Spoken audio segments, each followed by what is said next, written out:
Disclaimer, this game podcast references the Savage Worlds game system available from Pinnacle Entertainment Group at www.peginc.com. It is unofficial media content permitted under the Media Network Content Agreement. This content is not managed, approved, or endorsed by Pinnacle Entertainment Group. Certain portions of the materials used here are intellectual property of Pinnacle, and all rights are reserved. Savage Worlds, all related settings and unique characters, locations, logos, and trademarks are copyrights of Pinnacle Entertainment Group.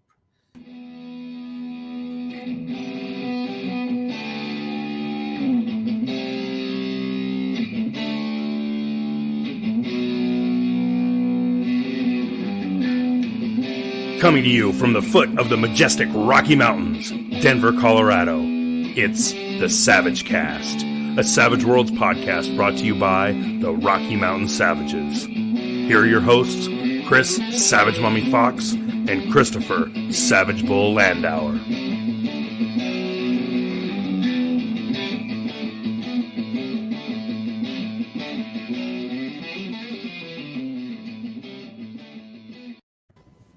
Good evening, Mr. Fox. How you doing, buddy? Good evening. Doing great. What's up, Wildcards?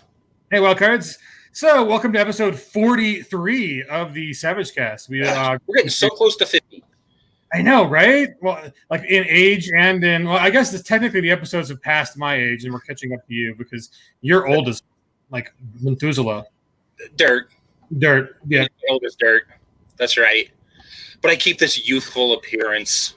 Right? You don't look like you're 75 like you really are. So that works out. That's right. And I've got a fantastic beard for a 14-year-old. So yes. So yeah, today we've got an interview with the creators of Stingers and Spores, and we'll get to that quickly. But before that, we got some news you can use from the Savage World sphere. So first big thing, guys, is by the time you're hearing this, Pathfinder for Savage Worlds pre-orders are open to the public. You saw that today. I was like, oh, here we go. Yeah, the pledge manager is open. That is scary. I'm sure Christine and Chelsea are getting floods of emails of I've backed it late. Give me my digital copies now. Emails. Yeah. So. Well, I did something today that I said I was not going to do, and I upgraded to the full both box sets. So I spent another $250 because I'm like, I'm going to want it in physical copies at some point. So I'm just like, just do it. Yeah. I knew I was going to. I talked a big game about, I'm not going to spend extra money. Yeah. The box sets are hot. That's really where it's at anymore. So. Well, and you get the chase deck. And I'm really interested about the chase deck. I really want to be able to play with that. And I just have a physical copy in my hands. I should have just done it in the beginning because I knew I was going to, but I tried to tell myself I was only going to spend, that X amount of money and I was going to be happy with it. And didn't happen. Yeah, I really want the chase deck. I burned many candles, the midnight oil, whatever you call it, to do that video that Simon and Jody and Shane did for this chase deck. The all of the animations were custom done, so that was frame by frame. And when you really get to know it that well, it's like, oh, I really like this. I want to play with it. So, the chase deck looks pretty hot. I'm excited about it. Well, something else kind of exciting also just got announced, and that's Flash Gordon. Flash Gordon. The new Flash Gordon book is coming out, launching the 18th of this month on Game on Tabletop, same place they just did ETU. And that's Moons of Mongo. Yeah, so the book, there's a content book called Moons of Mongo, which has got 2 different sets of adventures and like multi-part adventures. And then I think we are announcing, I think we're calling the whole crowdfunder the Legends of Mongo, because in addition to the new content, there's actually a ton of gaming material like pawns, like I think over 100 that are for the entire Flash series. So the earlier Flash books didn't come and box sets didn't come with pawns. So I think they're going to release pawns and all those goodies for like the entire Flash thing. So it's not just like there's the content is Moons of Mongo, and then the box set I think is Legends of Mongo, which is like double meaning for Legends. Like it's got the story Legends, but it's also got like a notable figures Legends, right? Like both definitions of legend. Right. So, okay. Simon came up with that clever little title, and so I think we're running with Legends of Mongo for that. So that's really cool. That was still coming together on what we should call it as recently as like, I don't know, an hour ago.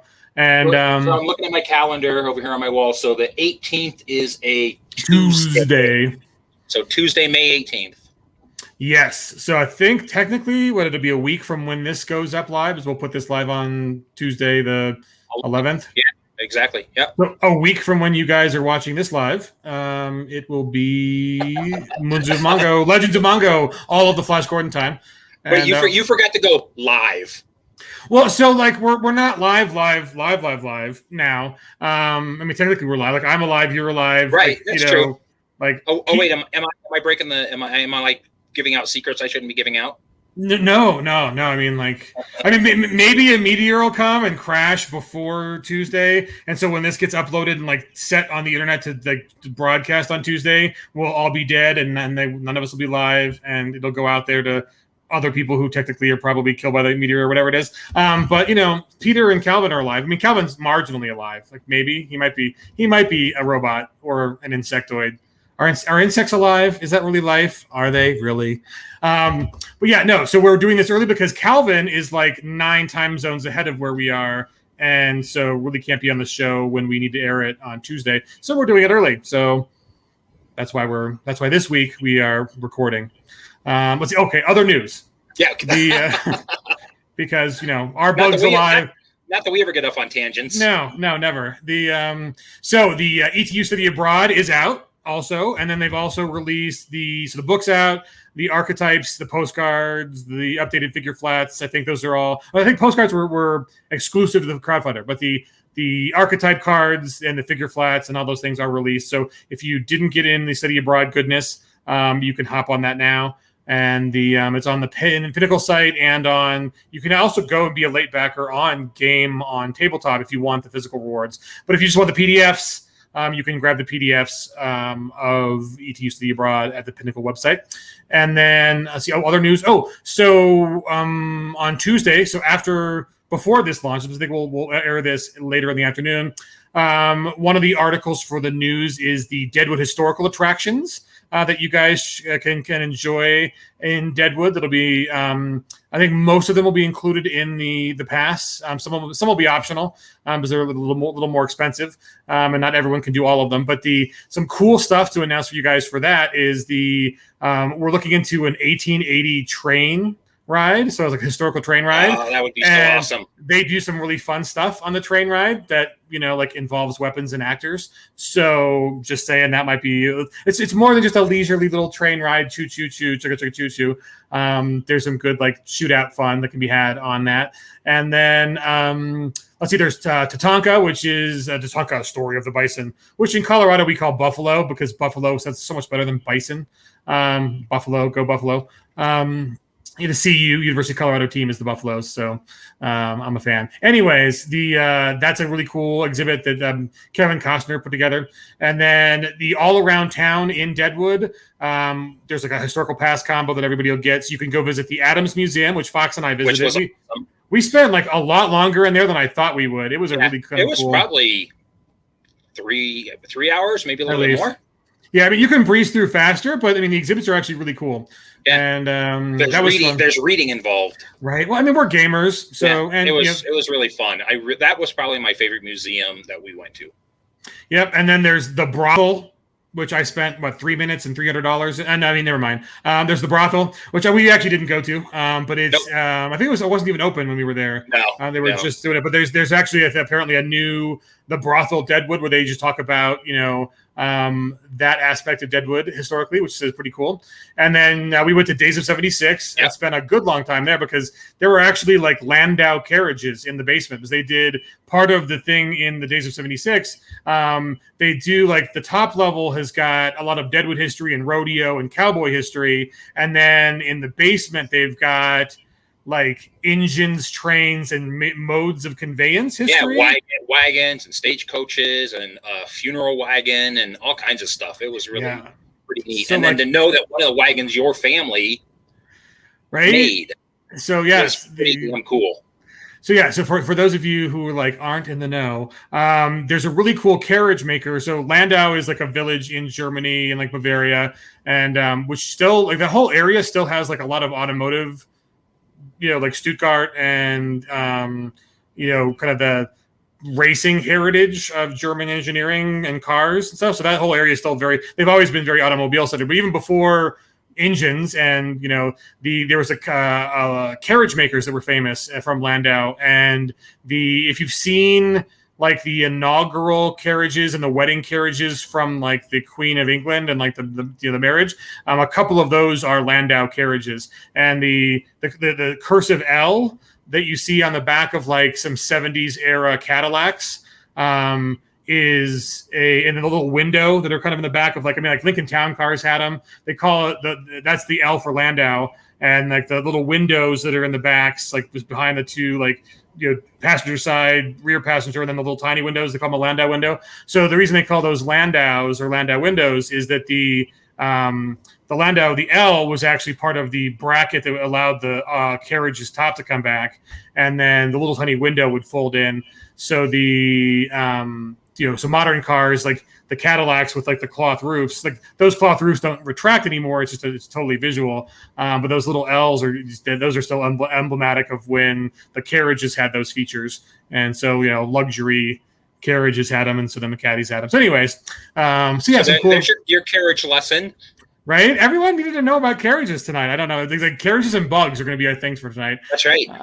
Let's see. So besides that, there's a cool new release from Sound Booth Theater. If you guys haven't looked at these yet, they're super affordable. They're like $2 a piece.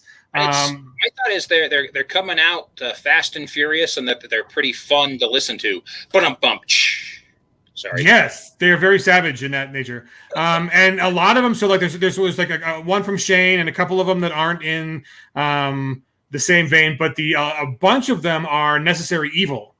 And so there's a lot. If you need to get your Necessary Evil vibe on, there's some really good stories from Clint and from several other writers in the Necessary Evil universe, and they're really they're high quality. I really enjoy listening to them. And so yeah, if you haven't picked those out, this one is called Thicker Than Water, and our own Clint wrote it. So pick that one up. Yeah, and Arc Knight, guys who do the flat plastic miniatures, have Deadlands and Last Parsec miniatures out. Those are cool. So they're like a special licensee. Like they're one of the few licensees that has licensed brand, like Savage Worlds setting stuff. So they're doing like Deadlands and Last Parsec, and it's actually Deadlands art and Last Parsec art. So that's actually pretty cool. Yeah, you could use those to complement. If you have the pawns from the last Kickstarter, you could use those in combination with those and have quite a few minis. Yeah, I did their big Kickstarter and got a bunch of their sets, and I used them on the cruise because their pirate set is really hot. And then their last Kickstarter, they did mounts. So they actually did little printed plastic mounts, so you can like have a horse or a dragon, and you put your little flat plastic miniature on top of it, so you have a dragon rider or a horse rider. And it's pretty cool. Yeah, right. I haven't gotten those yet because I moved, and I didn't tell them my new address yet. So I actually need to do that. Maybe I'll do that during the show. Instead of asking questions, I'll go off and fill out my pledge manager for them. Let's see. Other good stuff in the publishing on Peg's Twitch channel. Yesterday, we aired the VTT talk with Joseph Schnurr, and he gave a really awesome tour of the Foundry vehicle, VTT, for Savage Worlds. Really cool virtual tabletop platform that has gotten a lot of love from our team, our VTT team, putting stuff out. So if you haven't checked out Foundry, it's pretty cool. I think it's really gorgeous, and I think the learning curve is pretty decent. And so dig that if you And then Joseph's a cool guy. Joseph, he talks a lot like the rest of us do. So you will like Joseph. All right. Oh, and Sean Roberson on the Voice of Hope podcast. So riffs, if you're needing some riffs, you can go to the Voice of Hope and listen to Sean. Was that just an interview? Yeah, they did an interview with him talking about riffs. And Sean's a cool dude. I got to meet him when he came out to Colorado for one of the last cons we did. And then just seeing like there's big riffs projects in the works. And I think they've been announced, probably. But we've got the projects, they're upcoming. Sooner than you probably would guess, and then we're doing some AP planning for those right now. So nice. I'm excited for that. So that's the thing. And then tonight we've got the fellows behind Stingers and Spores. They just released Pirates of the Still Sea, which is their second adventure. But we're going to talk to them about all of it, that and the rest of things. So we'll welcome them on the show after our awesome little interlude music. So they're coming up after a few seconds, guys.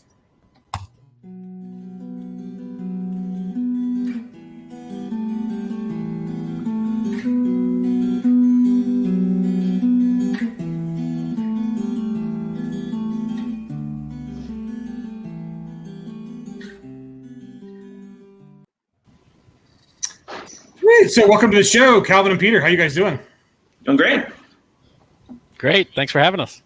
Yeah, absolutely. So yeah, before we had to do the news, we were like getting deep into like entomology and etymology actually, because we had what is a daddy long legs? And there's a couple answers. So we'll get to that in a minute. So guys, I just like to call it bug talk. Right, bug talk. So welcome to the show. So tell us before we get to the awesomeness that is gaming as bugs, which is pretty out there, but pretty awesome. Tell us who you guys are, where you live, how did you get into gaming, and then how did you find Savage Worlds? Peter, you want to start? Sure. My name's Peter Saloom. I'm from Massachusetts. Got into gaming kind of like everybody else, probably like super long time ago. Dungeons and Dragons, 2nd edition, and got into writing kind of because of that too, I guess. I couldn't afford any of the modules. All we had was like the player's handbook. And so everything else had to come out of just making it up. And it wasn't like writing to create a product. It was writing so that we had something to do on Friday night, and yeah, one thing led to another, and been writing games for a long time personally, and just for a short period of time here for any type of publication. And how'd you find Savage Worlds? Wow. Maybe so 4 or 5 years ago, I found some YouTube video that said, try these RPG systems that aren't bad, like Dungeons. It was like something like that. Oh, actually, it was like not a fair video. It was like rather disparaging, but that was like one that was in there that I Googled, and for some reason it was just coincidental and serendipitous, and it was awesome. Excellent. Yeah, I actually remember that video. Okay. Yeah, I can't remember exactly what it was, but there was just something that I found. Yeah. It was like, something like 10 RPGs that are better than Dungeons and Dragons. Yeah, it was just like that. Like that, Yep. Yep. I remember that one. Well, it sure did a great job of preventing people from playing Dungeons and Dragons. I mean, their sales are really in the pits, guys. Yeah, they're they've dropped off just a bit. yeah. Dungeons and what? Does anyone know? People play that game? What is that? So Calvin, where are you from, and how'd you get into gaming, and how'd you find Savage Worlds? I'm from North Carolina. Like every other Savage Worlds publisher, apparently. There's a ridiculous amount of them over there.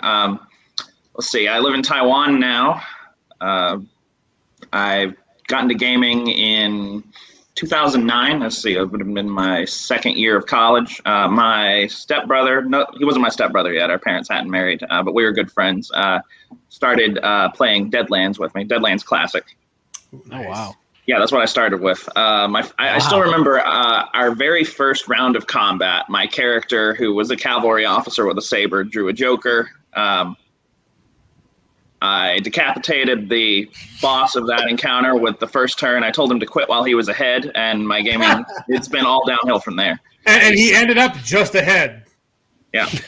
And actually, let's see. Calvin and I have actually gamed together. Yeah. I lived in Colorado and Wyoming together combined for about a year. And when I lived in Cheyenne, the closest game was down in Fort Collins. So, yeah, I was driving a while for that. Wow. For some reason, I've just lived in all the places where there are collections of Savage Worlds players. It's been entirely coincidence. And then in terms of publishing history, I published Gods and Masters in 2019, I think it was. That sound about right? Yeah. Yeah. It's in the background. Yeah. Yes. Hint. Yeah, Peter's one of those super fans who are like, "Notice me, senpai, I have your book." Or maybe you're like Rommel and you're like, or Patton, like Rommel. I read your book, You Magnificent Bastard. So. Yeah, that's actually how we met up, or we haven't actually met up. But that's how we got in touch. He was a backer on that. Yep, and that's was just interested in doing some writing. Yeah, well, and during the pre-show, it turns out this is the first time you've heard each other's voices. Yeah, yeah, that's crazy. I think so. Yeah. See, SavageCast, we bring people together. That's true. It's all about harmony. Oh God, yes. This discordant, screechy cats being strangled harmony, but still harmony nonetheless. Because exactly, harmony's harmony. You can't oppress me with your Western music paradigms that require nice-sounding harmonies. No. We're going for that, like, operatic stuff that just sounds like, that's what we're doing. That's what we do. That's right. Yeah. So, Stingers and Spores, tell us what is this game? So in terms of genre, it's pretty stock fantasy, honestly. You have all the classes. Oh, yeah, elves and dwarves and wizards. Yeah, totally stock fantasy. I mean, it's got wizards. It does. And it's got bards and it's got clerics. Yep, it's got all that stuff, but all the characters are insects.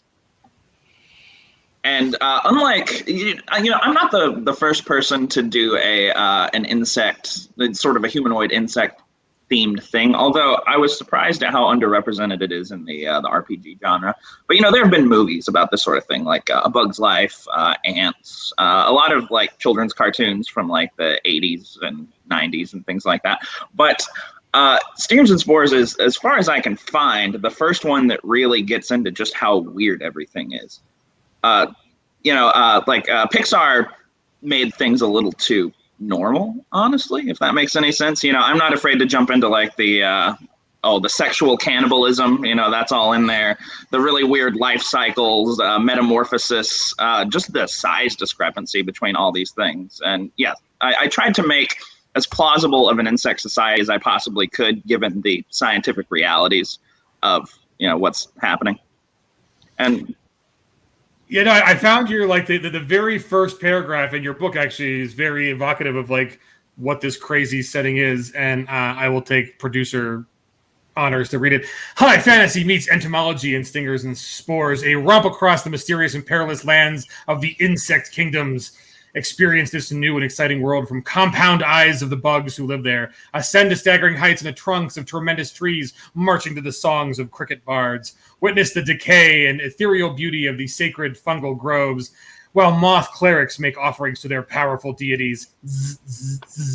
Are there bug zappers? Like, is there, are there humans with like bug zappers in here thing too? Because that'd be awesome. Anyways, if there's not, whatever. My idea, give me credit.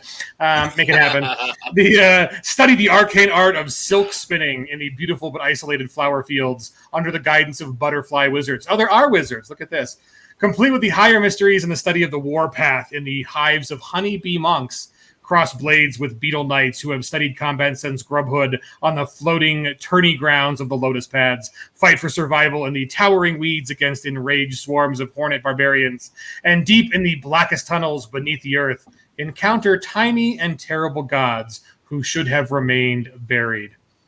Yeah, that's pretty cool, dude. Like, I think that's pretty unique. I don't see you copying, like, that's not Pixar. Pixar did not have tiny and terrible gods who should not be unearthed. So I think that was just the back of the VHS box for A Bug's Life. That was just written on there. Yeah. Right. Yeah. And then they gave us like David Warburton doing schlock, right? This movie did not deliver terrible tiny gods who should not have been unearthed. I do kind of find it funny that both of those movies came out at about the exact same time. That was by design. Yeah. Oh, right. Well, that was the thing, right? Like, were they copying each other? Did someone pitch one to one studio? And they're like, we should do that in-house and not pay these idiots who are pitching it to us. And then, like, the other studio, like, you kind of wonder how those happen. This was a thing for a while. Like, the Madagascar movies.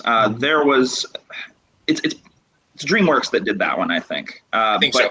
Disney did one that also had like a talking lion and some other animals at pretty much the same time that no one remembers.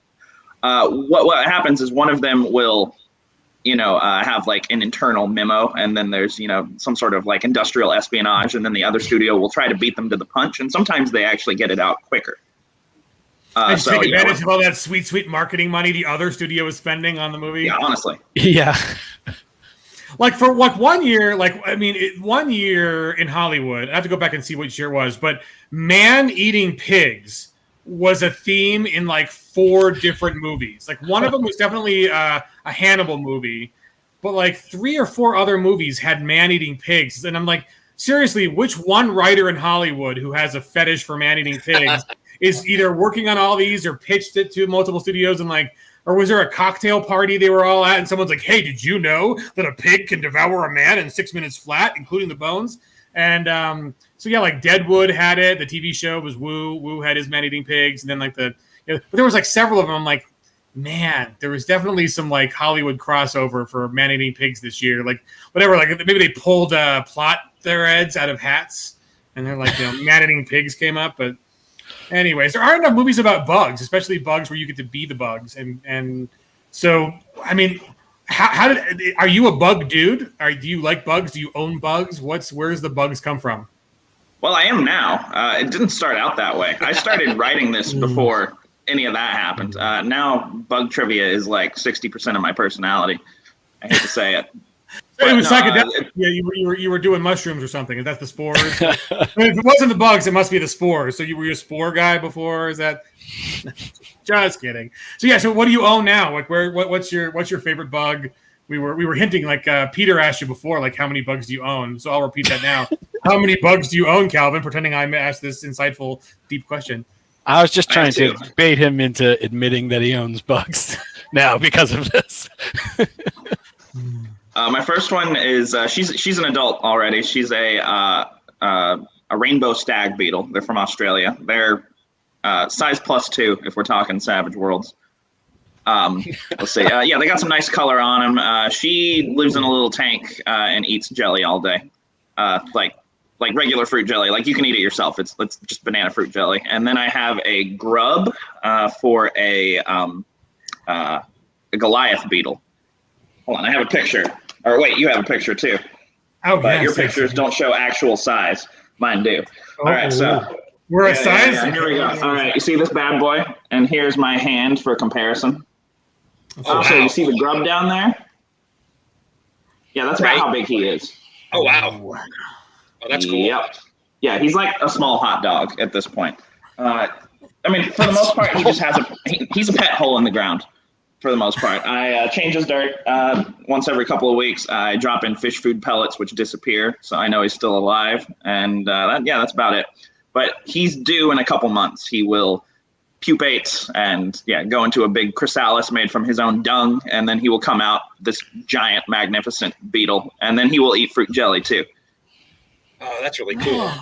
That's really cool. So I think grubs are kind of the like that's my grossness on like the bug one is just what just like the sack and the squishy and there was definitely one of the movies definitely had some grubbage and there was I think that one was ants. Yeah, and I mean also like if you remember like one of the Aliens movies totally did the whole like queen separating from her body and like just even though it was like, the carapace or whatever for like birthing, it was totally still grubby, like translucent. Yep. And, you could tell it was probably some huge thing animatronic with people inside making it move. But so do they have names? Like, does your beetle and your grub, have you named them yet? Muller is the Australian stag beetle because that's based off of the scientific name. Hold on. I can't remember what it is off the top of my head. It's something... Mulleri. Yeah, so Muller he also updates his updates social media with pictures of these Phalacroganthus Mulleri. Yeah, that's the one. And then the other one is named Tito because I named him after one of the characters in the plot point campaign that I'm working on. He's a giant grub prince.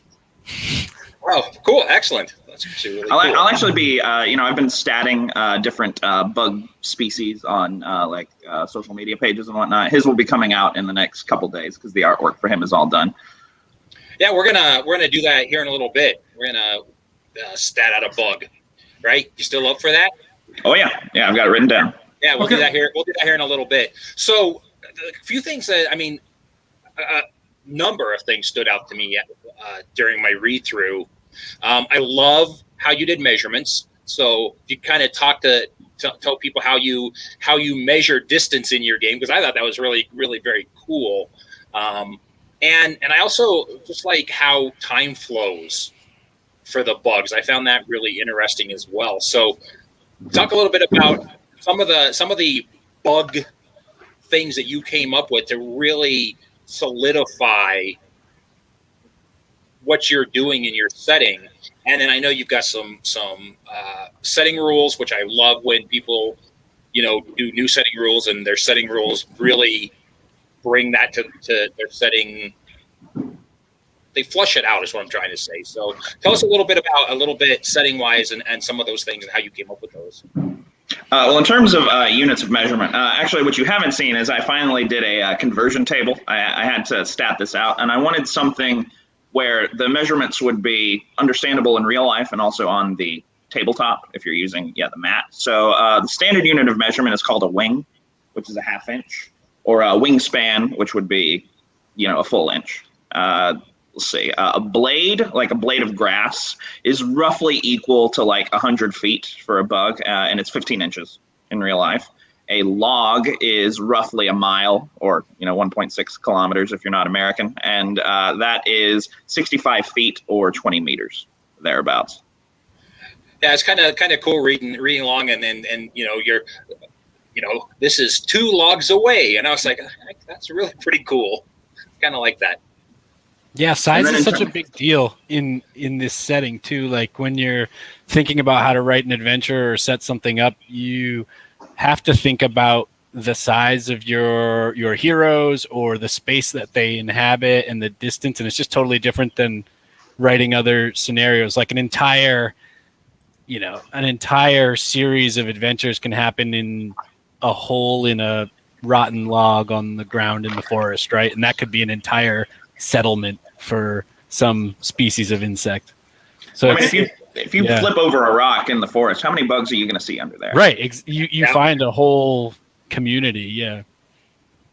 Well, and like being eaten is actually a much larger concern for most player characters in this setting than it would be in others, because it's not just like dragons that eat you. Like pretty much you're eating or are going to be eaten by pretty much everything else around. I mean, there's vicious animal. Well, insects are animals, right? Yes, technically. Yes. Sure. Animalia, yes, they are. Okay, so animal on animal violence, and so how do you handle? So the question, is language a thing? How do you handle communication? Oh, yes. So there are a few different languages. Skittery is basically the common tongue for most bugs, but then you have different variants that kind of reflect different lifestyles. So Flutter and All is the one for butterflies and moths, which is kind of like the analog to Elven language. They're the bugs who kind of stay separated from everyone else. They're in their cushy flower fields, separated from the cares of more grounded insects, and people think of them as being kind of snobbish. Buzzspeak is the one for bees and hornets and other flying critters. And you know how bees communicate in real life by dancing? So we added that in there. So a bee can be sitting down and they can talk, but it's very emotionless. They have no way of conveying sincerity or feeling. But when they dance, they're jumping up and down, and you can feel the emotion. So there's a few like that. Silk tongue is the one that spiders use, which most insects find just inherently creepy, but it is important for spell casting with certain arcane backgrounds. So there's a bunch of those. I don't want it to be a huge obstacle to overcome. Right. But I feel it's really essential to put in some flavor. So I give everyone the linguist edge. There's a setting rule for that, I believe.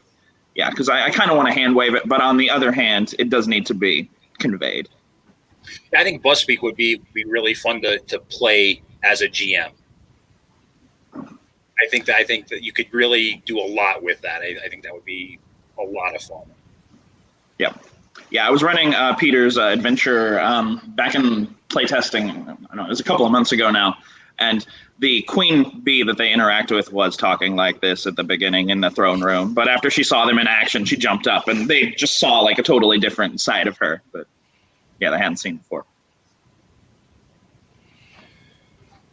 Yeah, and I the funny thing is with all this, I sent Calvin an email, and I was talking, and as I was finishing up my read through, I just sent him an email, and I think I just said, I really like what I'm reading. I only have really one thing to say: hornets are dicks. Yeah, pure and simple, pretty much. Yeah, I did some editing for Calvin as well, and I had to read through a long list of his statted out, like pre-statted insect archetypes, and yes, I came up with that same basic takeaway after reading through that. Was like, these are not friendly to be around. Not at all. These are not pleasant insects. So this might. Go ahead. I was going to say, if you play a hornet, it's basically implied. You're essentially playing like is it Drow or Drow? I don't know. I always say Drow. The Dark Elves. The idea is that you come from a culture that is just inherently hostile for largely religious reasons, and if you're a player character, you've kind of separated yourself from that. So like the pre-gen and the adventure Hilda the Hornet kind of learned the hard way that might doesn't always make right. But if she encounters other hornets in the adventure, they see her as like the worst kind of traitor. Right. Yeah. Well, let's talk a little bit about your character creation, and then I'd like to put a picture of the bug that I sent you.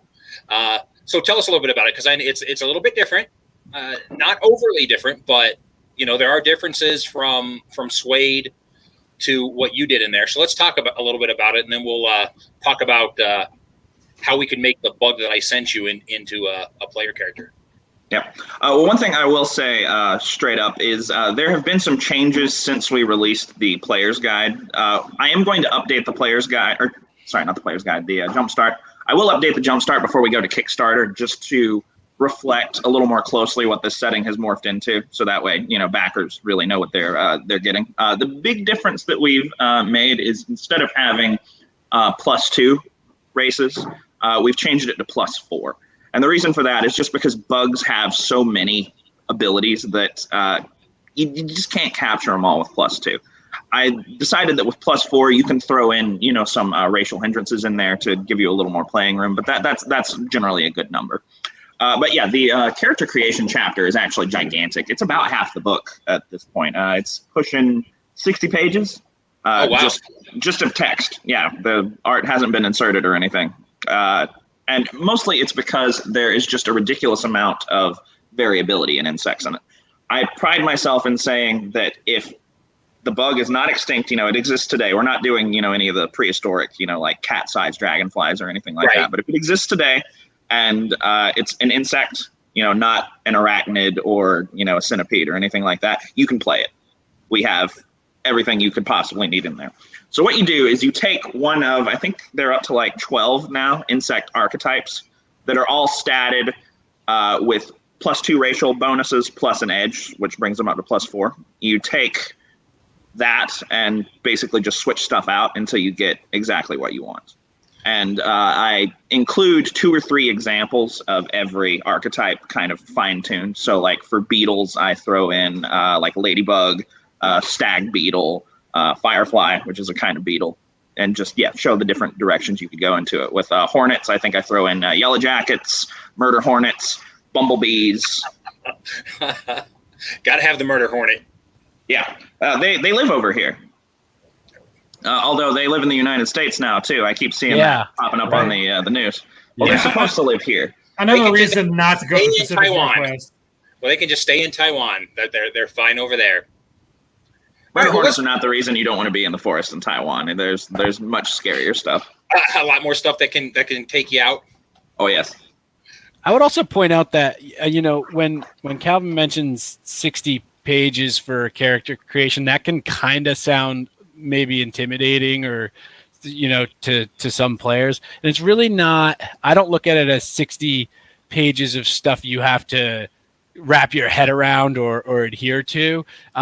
A huge chunk of that is the work being already done for you and presented to you in archetypes so that you can kind of use that as your shortcut and branch off from there. By no means. Give a lot of examples.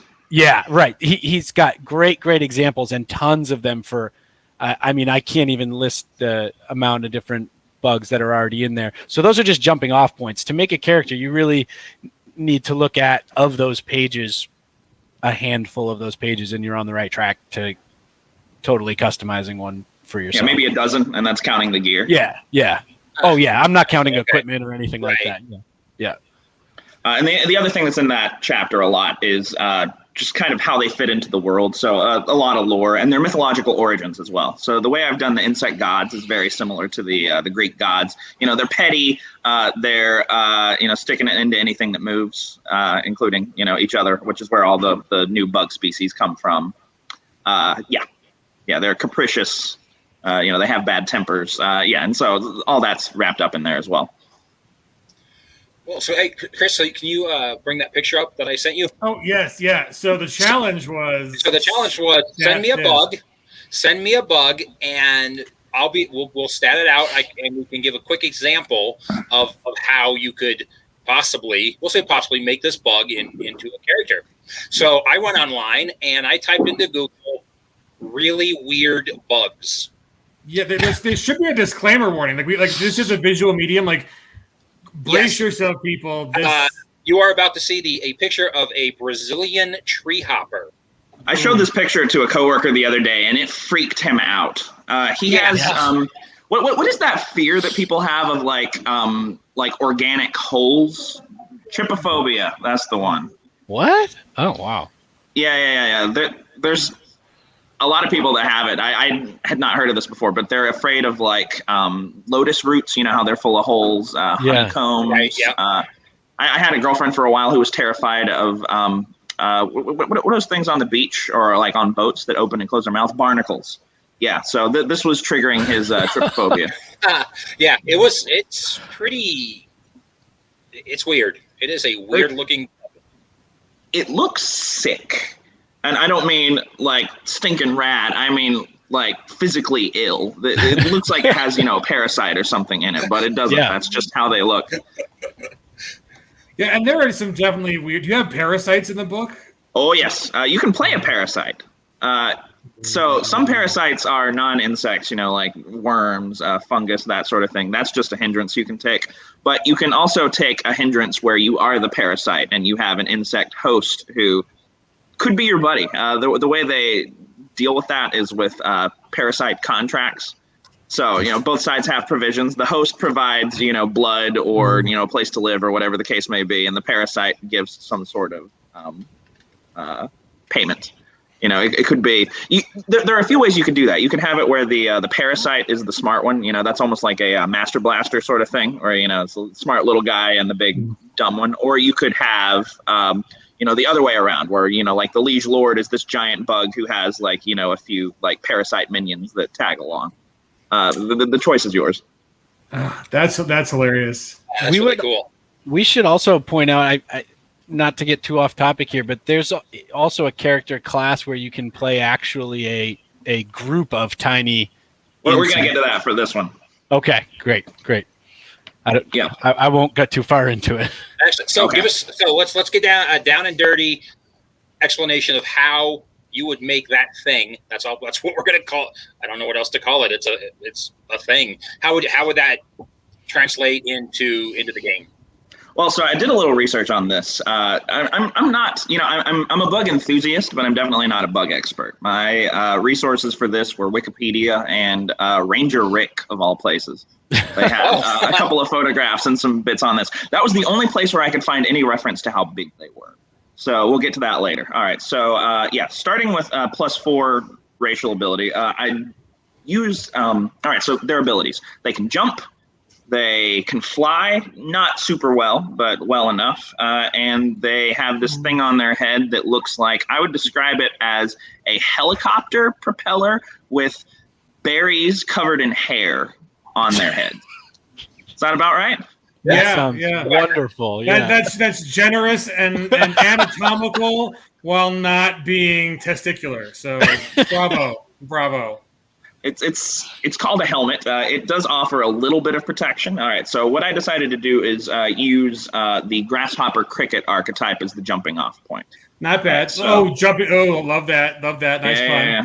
They are related. They're related to cicadas. Side note: if you hate puns, this product is not the one for you.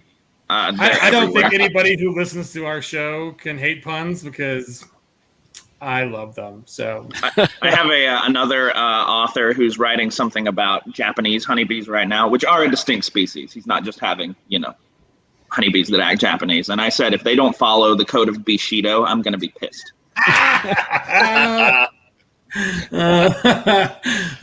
Glorious. All right, so they have the Leaper ability from Savage Worlds, which allows them to jump double their pace, and I believe it's +4 to wild attack damage. All right, that's standard. Let's see, they have the Flight ability. Now, there's different levels of flight in Savage Worlds. They have the basic one, the +2 ability.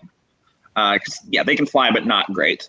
I decided to give them armor, which is +1, which is to say +2 armor levels, but it's a +1 bonus. And this is for tree hoppers in general. We'll get to why in a second. All right, and size +1 because I didn't really know what size they were. All right, for size +1 would be in the 20 millimeter range, which as far as I can find is about as big as tree hoppers get. So this one would work for any tree hopper in general. Some of them are much smaller, apparently. Some of them were 5 millimeters. Yeah, we're getting there. All right, so that's one thing to mention is size works a little bit different in this game. So normally, I believe what Suede Core says is the smallest you can get is size -2 and the biggest is size +2. We threw that out because if you look at, I want you to be able to play a gnat or, that Goliath beetle that we were showing you a little bit ago, which is, the size of my hand. So the smallest you can be is size -4 and the biggest you can be is size +4. Insects don't really get bigger than that for scientific reasons that have to do with blood circulation that we don't need to get into. But the size 0 is just for an easy reference, and I figure they're kind of in the middle. A honeybee. Everyone knows how big a honeybee is. Honeybee is size 0. That's our reference. All right, so about the biggest a tree hopper would get is size +1. So that's +6 in racial abilities right there. Their penalty, or their hindrance rather, is carefree, which is what crickets and grasshoppers have. The whole idea of, they're just messing around and not preparing for winter. They're kind of oblivious. Notice -2, straight up. Just chirping along. But the last thing that we include in Stingers and Spores is what we call trade-offs. So it was basically a way to add even more abilities to a bug that you can do without much of a second thought because they're self-balancing. So the idea is that they're useful in some situations and not useful in other situations. So the trade-off in this case is called perfect camouflage. So pretty much every tree hopper I could find looks like something, with the exception of the one that we're looking at right now. So if you were doing a tree hopper that looks like a thorn, they would have +4 stealth in any situation where they can plausibly disguise themselves as a thorn, which is a huge bonus. And to compensate for that, it is a -2 stealth in every other situation. So they're not going to be blending in very well, except in this one case. Does that make sense? Yeah. So we have a few trade-offs like that. But that is a tree hopper in general. So like I said, I found Ranger Rick, and they had a photograph of the specific tree hopper that you found, and apparently they're only 2 millimeters long, which is about as small as they can get. So if we're thinking of honeybees as being human size, this means that Brazilian tree hopper is like the size of a mouse. That's kind of broken to play as a character on its own. So when you get below size -3, when you get to size -4, you don't play a single insect. You play something called a horde. A horde is basically a couple hundred small insects that have sort of a collective consciousness. Like the school of fish from Finding Nemo that kind of, moves into whatever shape it wants and acts on its own. So that's how I would handle specifically the Brazilian tree hopper. Oh, that's a great idea. Hordes have a few more edges and hindrances than most. I think they're the most swingy stat that I have. There's some situations where they're going to be great and others where they just run up against a wall. So the stats for that one, all right, there's a lot here. There's like 12 different points. All right, some of them, self-balancing, some of them edges, some of them hindrances. All right, so they're an amorphous mass, meaning that they can change shape. They can, fit into tight spaces. If you have a jail, regular bars aren't going to hold them in. You basically need to throw them in a bucket with a good lock. Let's see. They have the basic flight, the +2 flight ability. They are made up of individual hordlings who are under the control of the GM, by the way. So the idea is that their individual personalities might not be all that similar to their collective personality. When they separate too much from the horde, suddenly they're feeling scared. They want to run away. But together, they're very brave and maybe have a bit of an inferiority complex. That's everyone who was treating them like crap when they were individuals suddenly has something to fear. But the reason I threw that in there is because I don't want someone saying, "Oh, I'm just going to send 2 hordlings to scout ahead." No, they get scared, they run away, they get eaten. Yeah, they're completely not in the control of the GM. As long as they stay together, they're fine. And there are some edges they can take later, which allow them to split into slightly smaller groups. But you're never going to have 2 hordlings, running ahead and doing a bunch of shenanigans. That's I get gang up bonus from 35,000 gnats. Yeah, no. Now you can split in 2 and get gang up bonus if you take the right edge, but that sort of thing is not free. No. All right. The big downside: you cannot heal them normally. Healing rolls do not work, either natural, like first aid, or for magic. The reason for that is because a wound on a horde does not reflect a single wound. It affects, there might be 40 or, 400 hordlings getting hurt. So you would have to apply first aid to every single one of them. You want to waste the PowerPoints on that? I mean, you go for it. But effectively, they cannot be healed by any means. All right. They have no vital organs, obviously. I mean, the individual ones do, but yeah, stabbing the head shape that they make is not actually doing any additional damage. They do have regeneration. So the idea is that hordlings live and die in a shorter lifespan than most bugs do. So they will naturally heal themselves and, reproduce when nobody's looking. Don't look inside of a hordling's, backpack. Armor. Yeah. Yeah, anytime they can get a little private time, so they can heal themselves, but you're not going to be doing any healing for them. They are resistant to piercing damage. Piercing damage, arrows, spears, that sort of thing does half damage because, if you shoot a giant mass of bugs, you're going to kill a couple of them, but not enough to really make a difference. They are squishy in general. They have -1 toughness because you're not, swinging a weapon against a single exoskeleton, but like a soft, fleshy mass. They have a weakness to area of effect weapons. So it's an extra +4 damage. Spider webs, anything that uses a blast template is going to really wreck them. Let's see. And then the other stuff that I already mentioned for having a tree hopper in general. So throw in the carefree hindrance, throw in the leaper ability. And in this case, I was researching what that Barry helicopter thing is actually for, and no one is really sure. There are a couple guesses. So a lot of tropical bugs haven't been researched all that well, because there's a shortage of entomologists in rural Brazil, I guess. In any case, so there are some thoughts. I've seen someone suggest that it's camouflage in berries, which kind of makes sense. I guess so. If you want to go that route, you could throw in the perfect camouflage trade-off. The other one that people have said is that they look sick. So maybe bug predators see those and say, "I don't know what that is. I don't want to eat it." So in that case, the trade-off I would throw in is flashy. So flashy gives you +1 die type in either persuasion or intimidation, but it is -4 in the opposite. Oh, so okay. in their case, I look I at would that. say, I don't want to eat it, so I like that logic. Yeah. So I would probably go with the intimidation one in this case. Yeah, +1. Pretty intimidating. It's working on you. Even if 5 millimeters. You know what cordyceps are, right? What's that? That's the fungus that sprouts out of a bug's Oh, head yeah, and takes them over. That's kind of what it looks like. So That's the thought is that they might think that they're Well, see, I like the intimidation because if one of those flew at me and landed on me, I would scream like a little girl. I mean, you probably wouldn't notice as small as they are. That's a good thing. I mean, Fox mentioning this, like, so I had no idea until we actually got dive bombed by a miller moth during a SavageCast recording. So Fox doesn't like moths. So I have two bug phobias: miller moths and grasshoppers. Huh. Those are I don't like things flying at me. At all. You can be forgiven for that. Of all the bugs to be afraid of, those kind of surprise me.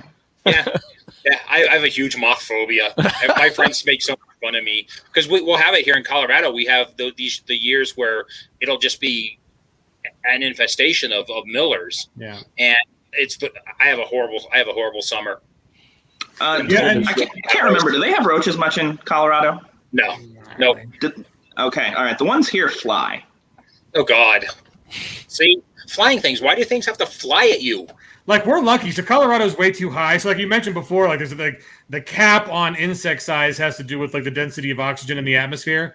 Kind of why like everyone was all like, greenhouse gases. Like you don't want to go back to the dinosaur era where you've got insects that are bigger than your car because there's much higher oxygen levels than we have today. And that's why the bugs are all small. So yes, I'm totally happy being oxygen deprived if it means that, barely any insects, not too many mosquitoes, but it was funny. We were talking in the pre-show about like, there's really cute bugs, like pill bugs. Pill bugs are cute, right? Like, little roly-polies. Yeah, I'm okay with the roly-poly. Right, and then we got into centipedes and millipedes, and let's see where we're at. Let's see. Well, let's share. We'll do most more show and tell because this is hilarious. So, okay, good. Window. Okay, so we got like over here, like cute little like pill bugs, millipedes. Those are about as big as like a pea when they crawl up. But then you were talking about pill millipedes, which are those are pretty big. Those are good sized bugs. But I saw one on vacation last year. I went into a park area on the east side of the island that's known for its wildlife, and I found one that was about the size, rolled up, I'd say, of a ping pong ball. Wow. Yeah, they're totally harmless. In stingers and spores, they're livestock or pack animals. Yeah, I was gonna say it looks like cool. a mount. Yeah, it looks like it would be a mount. It'd be fun to go very fast. It'd be a smooth ride, though. I mean, look at all those legs. Just no, it'd be smooth. Good suspension. Yeah. Right. Yeah. We don't really have we don't have cicadas here. So everyone else who apparently this is the summer of the cicada that's coming out. Yeah. We don't have them. Not missing that action. Nope. I'm happy with that. But so we were talking about like when I went to school in California, I got in this big angry debate about what daddy long legs are.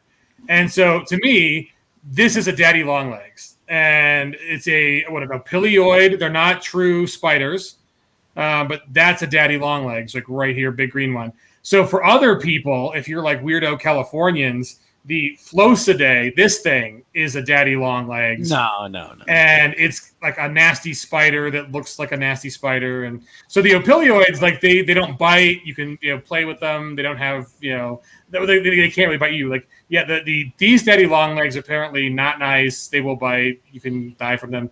So daddy long legs, I'm just putting it out there because apparently now after 42 minutes of interviewing you guys, I'm now a bug expert. This is a daddy long legs. This is not.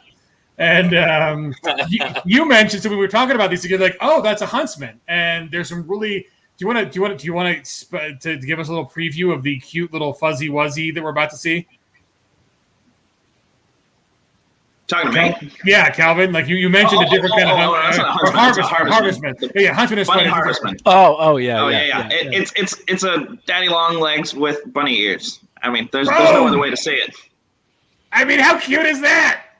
No, I don't like that. Yeah, see, that's too weird for me. Apparently, they're very big. Like daddy long legs are very small, but like the comparison to this guy's hand, apparently they can get some big. I mean, no, that's an iron-on hatch. Never mind. I gotta say, lame internet. I prefer the little spider they're really really fuzzy and they have the really big eyes. Oh yeah. Jumping spiders. Yeah, as long as they're not near me, but they're pretty darn cute. Yeah, do you know Lucas the spider? Yes, that's who I was thinking of. Yeah, that. Yeah, so these are sort of like low key ambush predators of the insect world, and stingers and spores anyway. They're about as dangerous as like a tiger. They could jump you if you're wandering the wilderness alone. But if you're traveling with an adventure party, they're not really a concern. Other spiders can still wreck you, but these are about the least dangerous. They're not intelligent either. Oh, well, that's good. Unintelligent insects, that's always good. So in the game, they're not intelligent, period. Yeah, I mean, what have spiders ever done to advance medicine, space travel? Like they've been on this earth longer than we have, and they are not keeping up their end of the bargain intellectually. I just have to put that out there. They're just not smart enough. So what are some of, between the two of you, Peter, what is some of your favorite insect species or races in the book? Like, so I was not an insect person whatsoever coming into this, so I've learned basically everything I know about insects, which is near zero, I'll be honest, from Calvin sending me text messages at 5:30 in the morning of something he found out about insects that he's coming up with and running it by me. And I think that one of the really cool things is when I was asked to write this one, we kind of came up with like, well, what's the theme we want to do? And Calvin was like, wanted to show the versatility of the setting. And he said, well, let's do pirates. And so then we got to thinking like, so what is a pirate bug, And it really quickly, we came to like, what are those little bugs that walk across the water that you always see? And he knew that those had those were a specific species with a specific name. And we got into those, and all of a sudden, okay, now we have a crew of water walking pirate insects. And it's really cool the way you can just kind of like take these different unique abilities of all these bugs and work them into your story, but in kind of fantasy adventure tropes that you've seen before, just kind of spiced up. So that made it, so much different than just a really stock, like pirate adventure type of write up. It just gave it its own feel that was really unique. Yeah, Fox and I wrote Buccaneer, and you guys wrote Buganeers. Oh man! Oh man! Just be ashamed of yourself. That was Scott Woodard. It wasn't even me. I stole it from Scott. It's still fantastic, though. I love it. I'm definitely using it. Right, Buccaneers. So for you, Calvin, what are your favorite insect species in the game? How long you got? I mean, we've already got an hour. Why not? Highlights. Let's see. I like beetles mostly just because they have a lot of variability. They're very approachable. I have a newfound appreciation for grubs. That are gross. Bees/hornets. There's just so much strange stuff about them. Like, for example, did you know that, you probably didn't. Bees need to maintain their hives at a very specific temperature in order to create honey. Otherwise, it ferments and just turns into like mead or something. And they do it by vibrating themselves and building up heat in the hive. They have climate control, for God's sakes. Amazing. And they use that for defense too. They will cook insects that invade their hives. Yes, right? That's coming up in an adventure very soon. Yeah, that's Delicious. What the Japanese honeybees have learned to do. Nice. There we go. We discovered Bushido, the way of turning the oven up. I love it. Yeah. I think one of the most interesting bug groups that you can play in the game is probably the horde concept too, just because it's extremely unique to the setting. I don't know of anything else in other settings that's really similar to that, other than kind of ghost-like or phantasm-like characters or something like that. And we got some really cool artwork. I wish I had it in front of me, but I don't. Of that you had done of a horde wearing armor, if I remember correctly.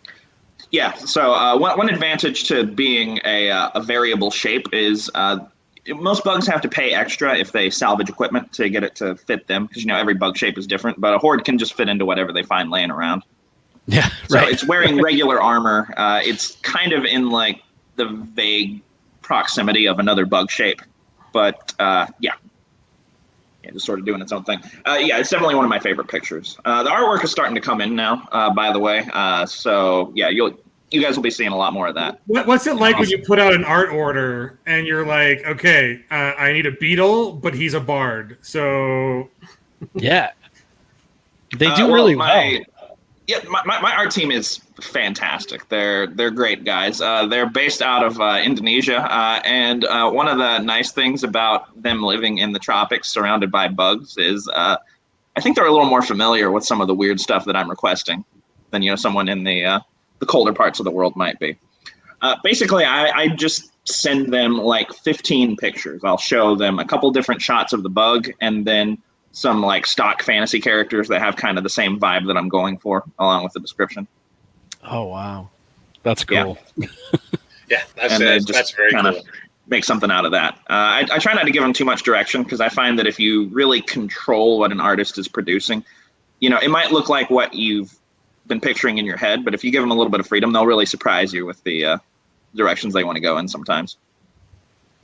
Well, that's pretty, and right, and like, I mean, they're not going to get a lot of orders that are the same, right? Like, this is not, you're not really treading on other people's IP here. So that's the kind of the cool thing, is that you are in his own kind of category, and that's pretty neat. So I went quiet before because like you like entomology, I like etymology, so I was trying to figure out what the actual the Greek behind your beetles was, the Phalacognathos beetle. So I've got it. It's only taken me an hour to figure this out. So Phala is from phalanx. Phalaco is like a phalanx warrior, and then Gnathos, the Gnathos, is for jaw. So it's basically like a warrior who uses their jaw. So your beetle is a jaw warrior, which is pretty cool. Yeah, that makes sense. Makes total sense. Yep.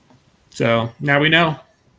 That's half the battle, from what I hear. Right? Yeah, it is. And like, have you ever seen like these beetles are actually really cool? They like flip the other beetles out of like existence. Like they get in their little like things, and then one of them will just snap once they get their jaw in the right place. Like if they're doing a little mating, whatever. Like whoever gets the female, the other one will they angle it and then flip it, and other beetle just goes flying. Just go falling down the tree. Right?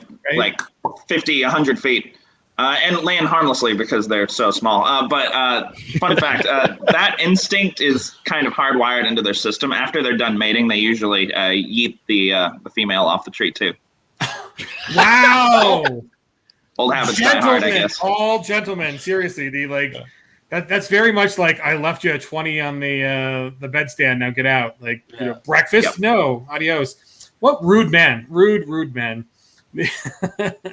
Although I guess, I mean, all things considered, in the insect world, there's got to be some balance between all the like females who just literally use the males after copulating for like a snack, right? Like, I've got a brood to feed now, so you're available. Yeah, the praying mantis. I mean, that's the one that probably most people think of, when they learn about bugs.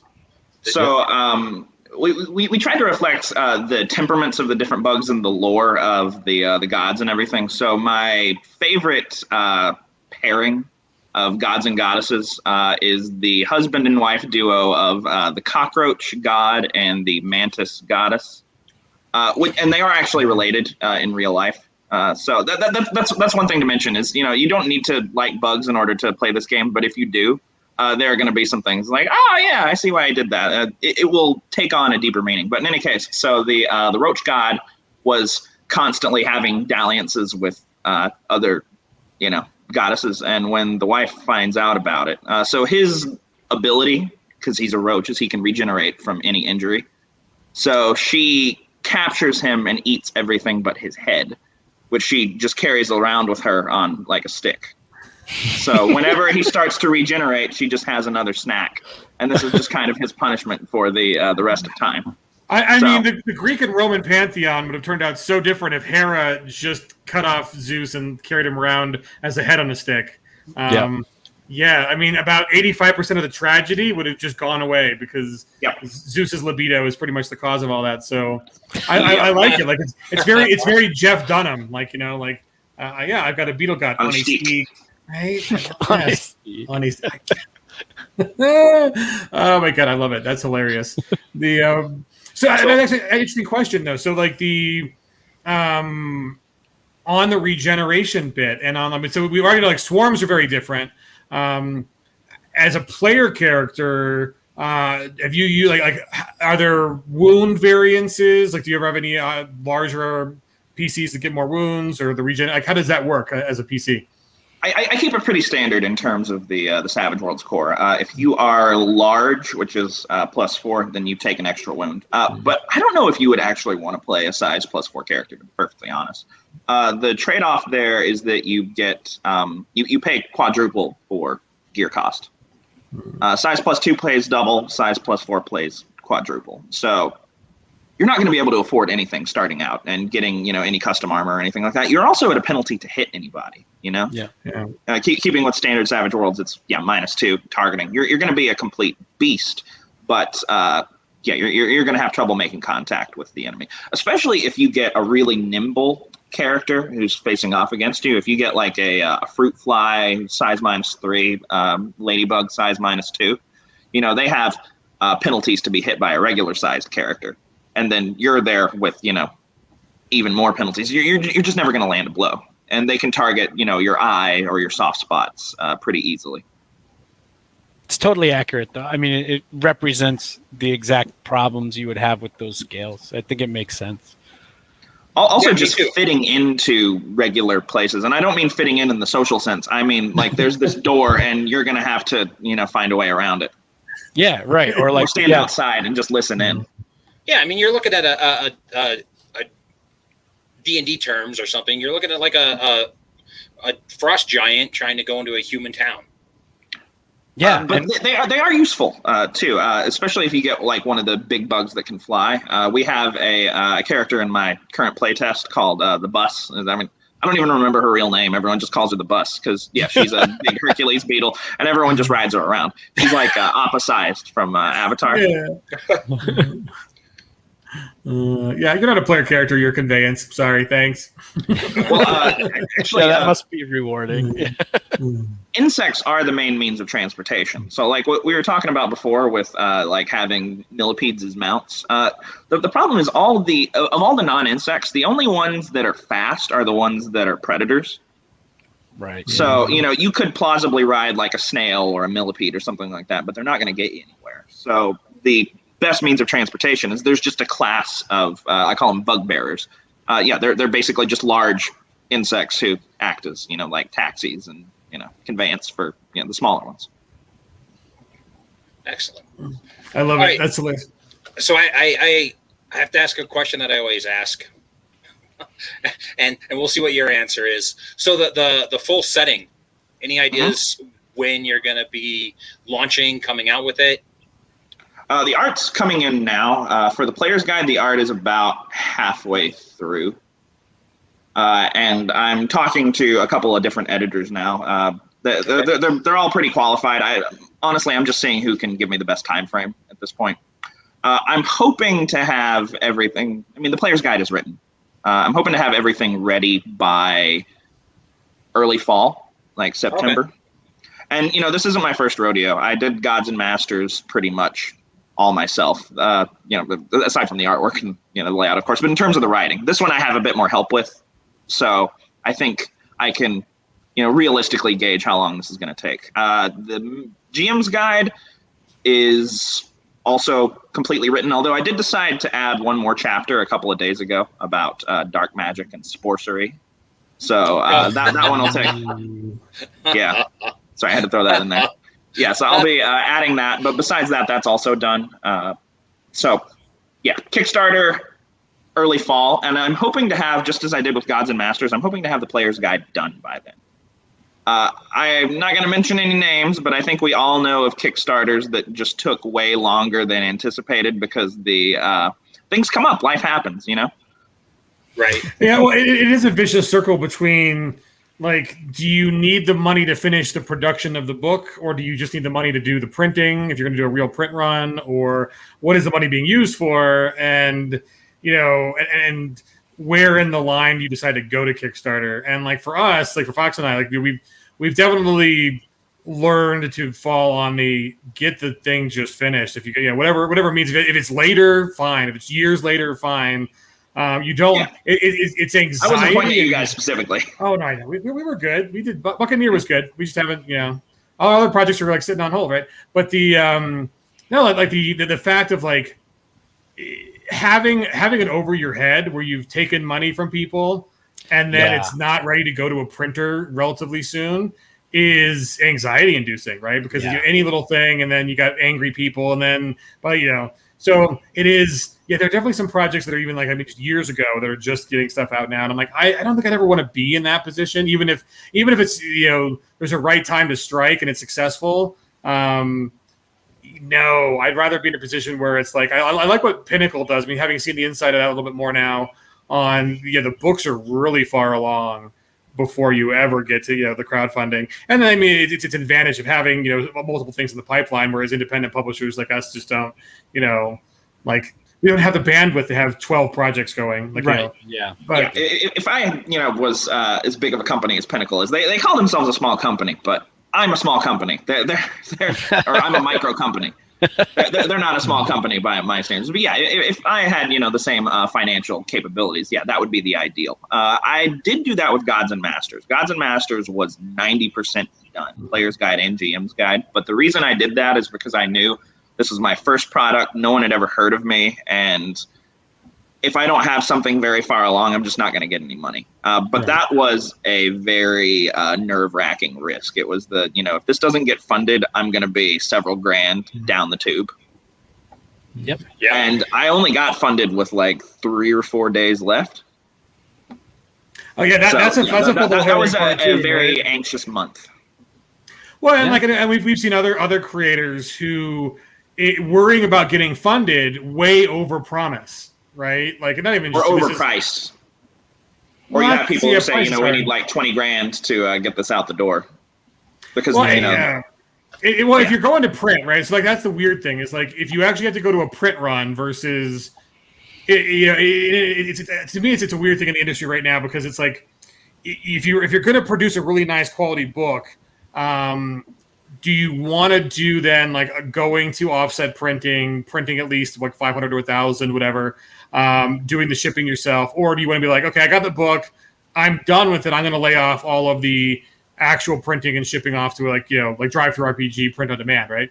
But then like Drive-Thru RPG print on demand, the prices they give to creators are not fantastic. I mean, no, it must be quite small, yeah. Yeah. So it's like, well, so do I want to give away all my profit or do I want to then go into the business where now I'm a writer, producer, now I've got to be a logistics person and then order many more copies of the book than I need because you got to get a price break to make it all worth it and then be selling your book physically for the next however many years. And so, yeah, it's not easy, man. Like for people who are like, I mean, I think all of us in general, because of the nature of the hobby, being a game master, you almost have to be a creator. I mean, I know very few game masters who have ever just run published modules as written, never changed anything, never improvised, Right. Yeah. And, so you do become a creator. And then at some point you're like, wow, the feeling I got from the group of people I ran this for was great. Maybe other people would like this. Maybe I should publish. And then you get into this whole, it's definitely a hobby that pushes you towards creation. Unlike a lot of other hobbies, I think. I mean, I don't know board game people who are like, I really like playing board games, I'm going to create one. But I do know, I mean, almost every RPG game master I know has got that, It's funny when you say that, Linda, because, you and I both know one of those people. Oh, we do, right? Yeah, Brett, totally. Yeah, No. And there's, I mean, the board game Kickstarter realm is huge, right? There are a ton of people who create those games.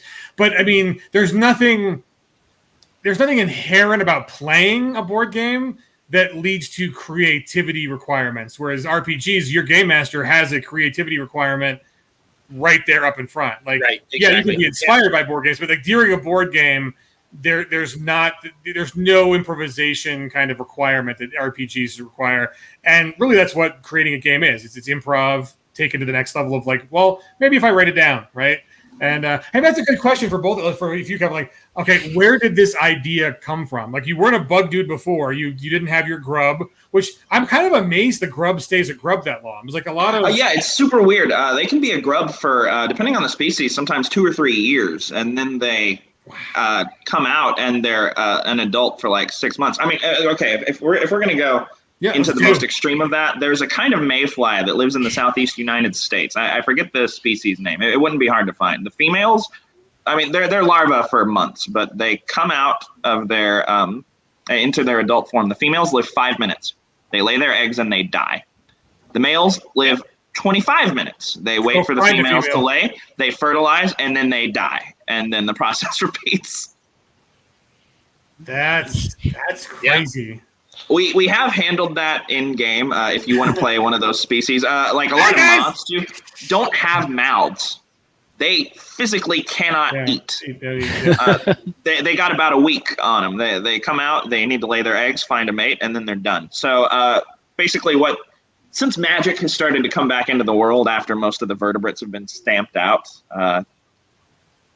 essentially there is no orchid man. So that's the thing. There's no human. Okay, so I am open to the idea of publishing modules like in someone's backyard at some point, but in the just for fun. And I have alternate rules for like if you want to do more of a silly Saturday morning cartoon kind of thing, like A Bug's Life style. Shrunk the King, or yeah. But in the core lore, I don't say it explicitly, but let me ask you this. Imagine like right now, bugs for some reason become sentient and they start systematically ganging up on and killing everything that normally eats them. What is, birds swoop in to grab a moth, and then, 10 other moths with, like short swords jump it and stab it in the eye. What's that going to do to the ecosystem? Right. Yeah. Exactly. I mean, like people in the environmental cause, people are kind of down on humans. Just this whole kind of long-standing humans are a virus, a plague on the earth kind of shit. And I'm like, have you guys ever looked at biomass numbers? Like, we might be the most intelligent species on the planet. And I don't think that's even up for debate, but we are by biomass. Like, no, there's plenty of other very successful species that don't give a wick about what we're doing and are living happy lives. They are more significant on changing the environment. They, by biomass, humans are, we're not at the top of that apex. So I don't know how true this is. Again, bug enthusiast, not expert, but I remember reading somewhere recently that if you divide every living animal in the world into groups, one is an ant, one is a termite, one is a beetle, 2 out of 5 is everything else. Yeah, I believe that. Yeah. We're talking macroscopic life, of course, not single-celled organisms. But barring that, it's not even close. Exactly, not even close, right? And just if they could organize, oh my god, it would be frightening. Plus, total disaster, right? Yeah, total. Yeah, human beings would not stand a chance. I mean, I've seen the movie Food of the Gods. I know what can happen. Oh, they wouldn't even need to fight people. Just killing all the other stuff, getting rid of our food sources. If you had a blight on corn for about 5 years, not done. Modern world without one food crop. Like there, if you get rid of corn, there goes your beef. Because they supplement with corn. They go, corn, potatoes, wheat. The bugs wouldn't care. Those things, wild grasses that we don't eat, they're fine. A couple foodstuffs. And no thanks. No, I agree with you. Yeah. Oh, here's another question though too. So I think the answer is no, but it's all terrestrial, right? There are, terrestrial and avian, but you haven't gone marine yet. There aren't really any ocean insects. There's one kind of water strider. The ones that look like spiders that run around that live in a couple of different places, but there's nothing under the sea. There are freshwater bugs, of course, and those are definitely taken into consideration. A lot of larvae live underwater. So that's definitely in there, but no, nothing ocean based. They do acknowledge other invertebrates as being maybe not equal to insects, but somewhere on the same level. So there's the goddess Crustacea. So there are 2 types of gods. There's the nature gods. The 5 elements are sun, wind, rain, plant, and fungus. So those are your religious type magics. And then the other gods, the ones that are bug based, are called the arthrogods. Instead of arthropods. Nice. Yeah, so the arthropods include insects, but there are also, there's crustacea, there's one for centipedes and millipedes, there's the arachnid gods, who are bad news. Yeah, but no, there's nothing in the ocean because that just reflects real life. That's good. Well, I was just thinking of, like, if you've got pirates, what are the big, like, it could be like a pond is the thing. A body of water doesn't need to be that big in order to be a pretty large ocean to a bug. That's true. Oh yeah, in our whole adventure that we wrote, I mean, it takes place basically on two sides of like a big puddle, basically, and that's where these two cities are, and the still sea between them, which is essentially like a large like a vernal pool or like a puddle of water that they have to venture across on their tiny boat made of twigs and leaves. I love it. This is great. It's good stuff. Yeah. So I think the last question for you guys is, like, when are you going to come on and run this for us? Like, we definitely need to get an online game of this going now that obviously we're all on different continents and we're filming at a weird time, but I think we need to see this in action because I would love to do it. I need to familiarize myself with online options. I hate to say it, and I'm not trying to brag or anything, but in Taiwan, I have not had to do online gaming of any sort. My game group has been 100% IRL for the last, as long as I've been here. Yeah, all you people with your really good masking and all that stuff and used to the flus and the avian stuff. I know, it's sad, but all the rest of us have been quarantined and, but now we're vaccinated, so. I get notes from my family that just sound so surreal with everything that's going on back there. People wear masks now. There were a few days where schools were closed just to be cautious, but beyond that, it's been pretty much, life is normal. I mean, fingers crossed, of course, anything could happen. We're not in the clear yet. Real quick, I kind of thinking about that. Tell me a little bit about, so what is gaming like in Taiwan? I can't believe I just now thought of that question, but I'm curious. So what is the gaming like? Well, I don't even live in a big city in Taiwan. I live in Jubei, which is about halfway, not even halfway. It's like a third of the way down the island. There's a lot of people in the north, a lot of people in the south. I'm a train ride from existing game groups, but pretty much all of them are Westerners. A lot of stuff just hasn't been translated into Mandarin. Okay. So that's kind of an issue. A lot of Westerners, and okay. A lot of Westerners or Westernized Taiwanese people. So, those who know a decent bit of English. Right. So there's a lot of that up in Taipei, the capital, and there's a lot of that down south, but I don't live in either of those. Pretty much everybody who games at my table, and I have, I'd say, a dozen people that I game with on at least a semi-regular basis, and maybe half a dozen that are at my normal group. They're pretty much all people that I thought, hey, you're kind of a dork. You'd probably be into this. And, I just have to approach them personally and get them into it. That's Do really you cool. like bugs? I usually don't open with that. Although, let me tell you, holy crap, my minis collection, it's just a bunch of toy bugs. And I have like a large toolbox now just full of all the different stuff. That is one selling point I would say of this game versus a lot of others is you don't need to spend a ridiculous amount of money on miniatures. You can go to the dollar store and find some insect toys that will serve the part just fine. Yep. I don't think I have anything with me right now. This might sound kind of creepy, but one of the reasons I want to have the beetles that I do is so eventually I can have some minis. Nice. Nice.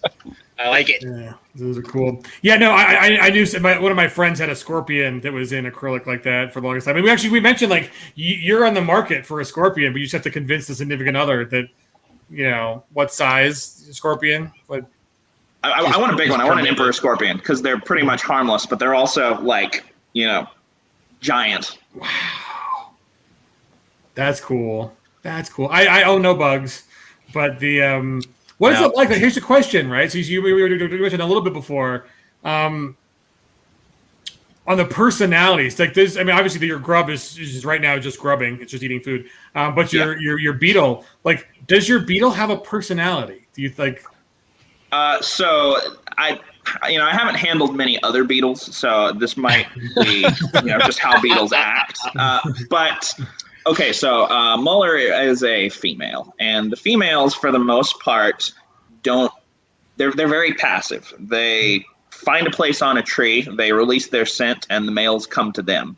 But this also affects their behavior in other ways. Like I was cleaning out her tank the other day, and she latched onto my finger, and I was trying to, push her off gently. I could have taken her off very easily, but I didn't want to like rip a foot off or anything. Yeah. And so I was very gently trying to pry her off, and she just got scared and hunkered down and would not move. It took about an hour and a half to pry her off of, my right pointer finger.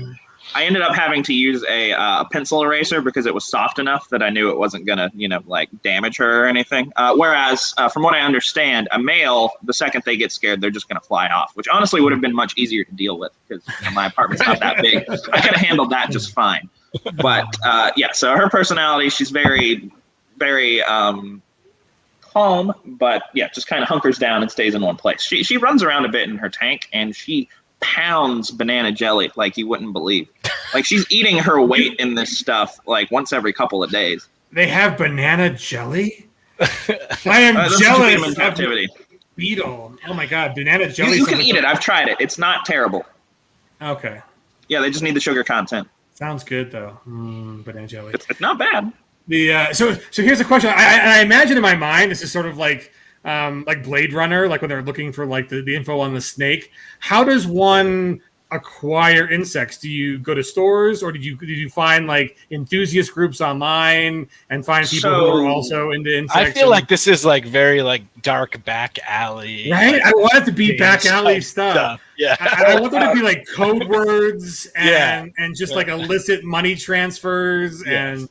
So Taiwan is very Japanese in terms of culture. It was a Japanese colony until after World War II. And so socially, there's a lot of Japanese influence. And one of the things that is really popular in Japan, because, they have apartments that are like, 2 yards, long, is having insect pets.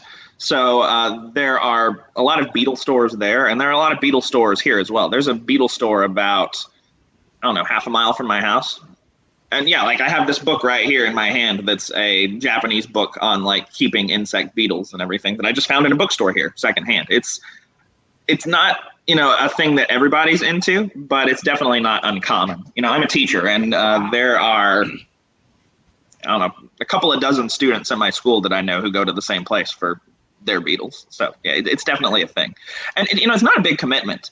I live in a small apartment. I would feel really guilty if I got a dog, but beetles aren't really smart enough to get bored. You can just stick them in like a large Tupperware container, give them some jelly and some, dirt, and they're good. Or terrorize them when you're cleaning their cage because. right. Yeah. So I'm hoping that the male, I mean, he's much bigger first off, but I'm hoping that he doesn't act the same way. But I don't know, having something, hand sized buzzing around the apartment if he gets scared, that might be interesting in a completely different way. Because I don't know how happy you would be to see that. Is the grub the same species of beetle? No, very different. Totally he's a Goliath beetle, so about the size of my hand. Wow. Yeah, they're the biggest beetle by weight. Wow. So, do you have to do like? So it's kind of variable on when he decides to metamorphize or whatever. He's still got a couple months left. He's starting to turn yellow just a little bit, which is how you know that they're finished. They start out like milky white, and then the yellower they get, the closer they are, and then they transform. So, do you need a whole different enclosure when that happens, or like? I'll probably upgrade it just in terms of size, because again, he's going to be a big honking beetle. That is, by the way, something to mention is playing a larva is a totally viable character concept. So you basically start out as a different character race. You start out as a grub of some sort. You get your own racial abilities. And then when you hit veteran, or when the GM says you can do it, you pupate and you change all the physical things that your character has. So I have a play tester right now who's an antlion, if you know what that is. Oh, yeah. Those are cool. Yeah. They're actually the larval form of a fly. So I didn't know we're probably going to go on summer hiatus soon. So he's thinking that that's a good time for his character to, just drop whatever he's doing in the middle of an encounter, start rolling up a ball of dirt, crawl inside it. And then when the game resumes in a couple of months, he'll be a fly. And he'll have, the same personality, the same mental characteristics, but the physical side will be entirely different. That's cool. That's kind of that's. I really like that. I really like that. It gives you a chance to, play around with a concept that you might not like to. If you want to see, like, is this really the character I want to go into? You can experiment with the larva, and then if you like it, you can double down when they become an adult, or you can, completely switch to something else. Yeah, you have like an escape plan there if you're not really super enjoying one character type. Yeah. That's super awesome. I think it's actually a really good place to wrap up. We've already gone an hour and a half, and the kept you guys longer than we planned. But the I don't know how much of that was actually about Savage Worlds at all. Yeah, well, I mean, we know Savage Worlds. We don't know the Bug World, and that's kind of the best part of this, right? Is like the fact that it's impressive that the mechanics that you guys have set up in this game really do bring into consideration the kind of bring into consideration the considerations. That's brilliant writing, Chris. Good job. Ooh, that was right, nice. right. Nice. We don't need editors. We can just do this on the fly. Just the characteristics of that world, of those the different insect species. It's definitely fun that you put the magic and the kind of fantasy elements over, because again, that's the part that's very familiar, right? Like similar to what we're doing in SWAT, right? It's like that. Yeah, that's the familiar element for gamers. It's a fun element, but doing something very different with it does keep it fresh, doesn't make it new. It's not the same old, not a slight variation. And but it tethers it. It keeps it from getting too weird. If I did, a more realistic bug campaign, it would just be so different from anything anyone understands that right. I don't even think I would enjoy it. I mean, it would be interesting, but I don't think it would be fun. That's true. That's the game part, right? Like, it's gamified. We know the rules of the game generally, and we like playing the game. So, the subject matter changes, but the language of the game mostly stays the same. Right. And that's pretty good. So, it sounds like by the time you have the Kickstarter, you'll have your Goliath Beetle out. So we definitely want Goliath Beetle pictures for your Kickstarter. And I can do that. Yeah. So, is there anything before we let you guys go? Anything that you want to just mention? I know right now you can get the current PDFs on drive-through, right? The Jumpstart and the Adventure both are available. Yeah, so go. We'll probably have some more coming out in the meantime. I've got Peter and I've got a couple other guest authors who are putting some stuff together. I could spend some time on that, but really I should be pushing through the core product, trying to get that out as soon as possible. So, if we do other things in the meantime, it will be kind of exploring different biomes. There's no reason really to have all these adventures in the same place. The first one was a forest. Peter's was a swamp pond area. There's a lot of stuff you could go with. But the last thing I would like to kind of preview, I guess, is there is a plot point campaign that, as I said, I've been playtesting pretty thoroughly, rather, with my Taiwanese game group. It takes place in the Colombian rainforest, because in South America, that's where all the really big, crazy stuff is. The tarantulas, the really terrifying spiders, just a lot of biodiversity. And I'm kind of going in almost a sort of Castlevania direction. Nice. Interesting. Yeah, I'm the preemptive title is called The Golden Web. You ever heard of a golden orb weaver? Mm-hmm. Yeah, so one of those is the villain, Octavia von Nephila. So yeah, I'm going in sort of a Germanic horror game, but in the rainforests of Colombia. Sounds great. I'm not sure when that one will come out. Obviously the player's guide and GM's guide comes out first, but I'm hoping that I can have that one hammered out in the next year. I have a pretty firm idea of what I need to write. It's beyond the concept stage. I just have to actually get all this other stuff done before I sit down and write it. But that will be coming. Excellent.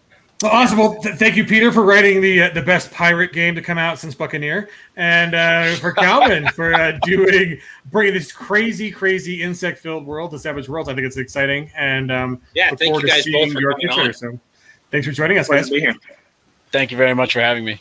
Awesome. And for everybody else, we'll be back in 2 weeks. I think that's the near the end of May. May 20? 25th. 25th-ish? Yeah, 25th. So see you guys all in 2 weeks. Until then, check out all the fun Pathfinder, Flash Gordon, ETU, the Strider, Stingers, and Spores. All the goodness that's already available on Drive RPG. We'll pop links in the video when we run this. So enjoy, guys. Catch you later.